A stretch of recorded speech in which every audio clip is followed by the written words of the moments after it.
ધુમાડો આયલો ગેસ છૂટેલો તે બધું અહીં તો દેખાતું નતું ગમે. કોટારા નીકળે ને ફૂટે ને બધા માણસો મરી જાય. કો તો કંપની ના હોય કાં તો અમે ના હોય.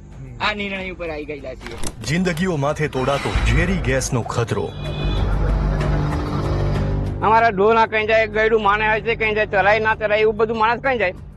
એને કંપનીનો ગેસ આવે મરીએ છૂટકો. લીકેજની ઘટનાઓની તારીખ પે તારીખ આપતી આ કંપની છે ઘોગંબામાં આવેલી ફ્લોરોકેમિકલ. હકીકત જાણવા દિવ્ય ભાસ્કર ગ્રાઉન્ડ પર પહોંચ્યો. કંપનીમાં પહોંચ્યા તો પ્લાન્ટ બંધ હોવાનું પોસ્ટર હતું. જેમ તેમ કરી અંદર ગયા, પરંતુ ગેસ લીકેજ સ્થળે ન જવા દીધા. પણ લોકોના આંટાફેરા ધ્યાનમાં આવ્યા એટલે બીજું કામ તો ચાલુ જ હતું. જીએફએલ કંપનીનો જે ગેટ છે તે રણજીતનગર ગામ છે એની પાછળના ભાગમાં આવેલો છે અને આ ગેટને હાલ રંગરોપણ પણ કરવામાં આવ્યું છે. જ્યારે ગેસ ગળતરની ઘટના બની હતી ત્યારે જે મજૂરો કામ કરતા હતા પોતાનો જીવ બચાવવા માટે આ જ ગેટેથી ભાગીને બહાર નીકળ્યા હતા.